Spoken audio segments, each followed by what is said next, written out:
Hello guys, સ્વાગત છે તમારું અમારી યુટ્યુબ ચેનલ ધ ગુજરાતી ટ્રાવેલરમાં. હું છું વિધિ. હું છું જય. તો અમારો જે તાજનો વ્લોગ હતો એ તમે લોકોએ ખૂબ પસંદ કર્યો, જેથી અમે લોકો લઈને આવી રહ્યા છીએ બીજો રિવ્યુ વિડીયો, જે છે ભૈરવગઢ રિસોર્ટ ઉદયપુરનો. મિત્રો, વિડીયો જોયા પછી સબસ્ક્રાઇબ કરજો ચેનલને અને બાજુનું બેલ આઇકન દબાવજો, જેથી નવો વિડીયો આવે તો તમને તરત નોટિફિકેશન મળી જાય. તો ત્યાં સુધી જોતા રહો ધ ગુજરાતી ટ્રાવેલ.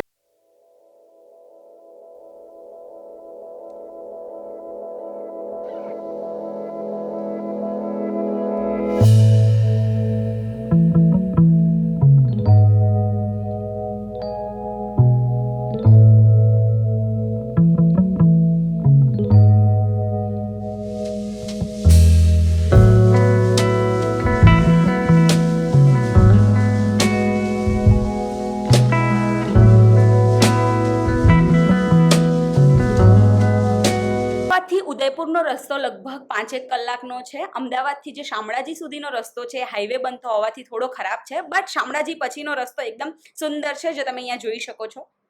5 કલાકની જર્ની પછી અમે લોકો પહોંચી ગયા ભૈરવગઢ રિસોર્ટ ઉદયપુર. ભૈરવગઢ રિસોર્ટનું લોકેશન આમ તો સિટીથી થોડી દૂર છે, લાઈક ઉદયપુરથી જે એકલિંગજી વાળો હાઈવે છે એની નજીક આવેલો છે અને થોડો હાઈટ ઉપર છે, જેથી વ્યૂ જોવા માટે અમે લોકો બહુ એક્સાઇટેડ હતા.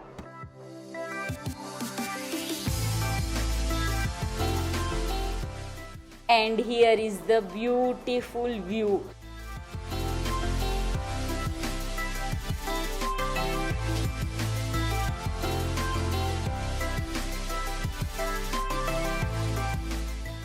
કોઈ પણ રિસોર્ટ બુક કરાયા પહેલાં એક ટીપ આપું છું કે તમે MMT કે બીજી કોઈ વેબસાઇટ પરથી બુક કર્યા કરતાં ડાયરેક્ટલી ફોન કરીને જો બુકિંગ કરાવશો તો તમને પ્રાઇઝમાં ફેર પડશે, લાઈક કમ્પેરેટિવલી સસ્તું પડશે.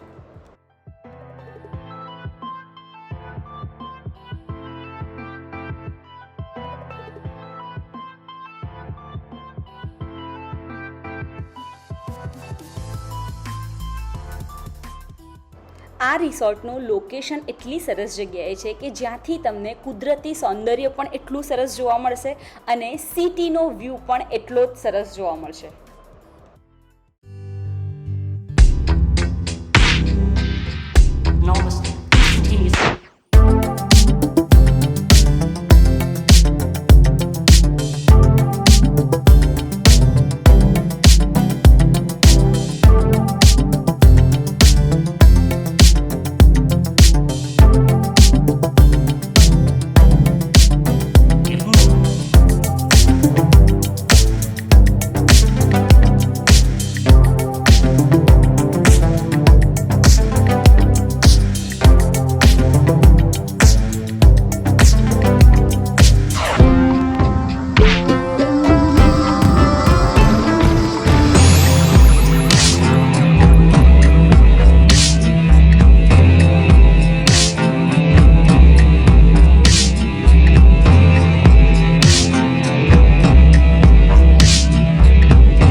થાક ઉતારીને આપણે પડી ગયા ભાઈ સ્વિમિંગ પુલમાં. તરતા આવડતું હોય કે ના આવડતું હોય, સ્વિમિંગ પુલમાં તો પડવું જ પડે. લાઈક પાણી જોઈને હું મારી જાતને રોકી નથી શકતી. બાકી અહીંયાથી આ રિસોર્ટની એક જ સારી વસ્તુ છે, જે છે વ્યૂ.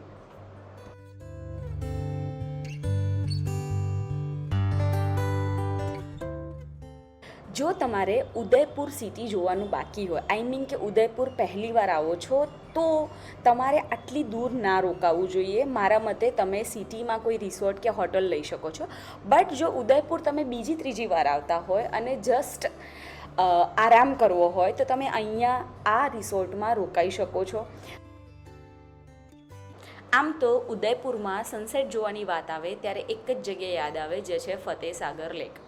બટ આટલી સુંદર સરસ બાલ્કની હોય અને એમાંથી આટલો સુંદર સૂર્યાસ્ત દેખાતો હોય તો કોને બહાર જવાની ઈચ્છા થાય. તેથી અમે ચા મંગાવીને અહીંયાથી જ આ સુંદર સૂર્યાસ્તને ડૂબતો જોયો.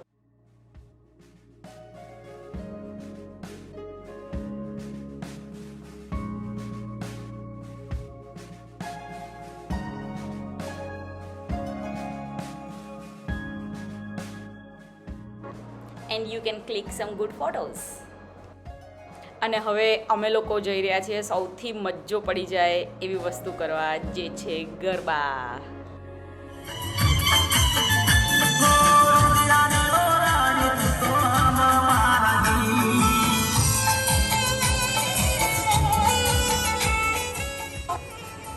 તો આ રિસોર્ટમાં 2 દિવસ ગરબા નાઇટનું આયોજન કરવામાં આવ્યું હતું, કેમ કે મોસ્ટલી અહીંયા ગુજરાતીઓ જ આવે છે. Good morning from the next day, અને અમે લોકો આવી ગયા અમારો બ્રેકફાસ્ટ કરવા માટે. રિસોર્ટમાં બ્રેકફાસ્ટમાં એટલા બધા ઓપ્શન્સ મળે ને, આઈ મીન પેટ તો ભરાઈ જ જવાનું છે, તો એમાં ખબર જ ના પડે કે શું સારું છે ને શું ખરાબ. બટ ઓવરઓલ ખાયેબલ વસ્તુ છે અને એમાંથી 2-3 વસ્તુનો ટેસ્ટ ખૂબ જ સરસ હતો. અંતમાં ચા સરસ મળે ને તો મારા માટે બ્રેકફાસ્ટ સારો, અને ચા ખરાબ તો બ્રેકફાસ્ટ ખરાબ. આ જ મારા માટે સારા અને ખરાબ બ્રેકફાસ્ટની ડેફિનેશન છે. તો આ હતો અમારા ભૈરવગઢ રિસોર્ટનો અનુભવ. મારા મતે 7,000 રૂપિયા આપીને આ રિસોર્ટના સ્ટાન્ડર્ડ રૂમમાં ના આવાય. જો એની પ્રાઇસ 4,000 થી 5,000 હોય તો જરૂરથી અવાય. થેન્ક યુ ફોર વોચિંગ, અને કંઈ પણ ક્વેશ્ચન હોય તો નીચે કમેન્ટ બોક્સમાં જણાવજો.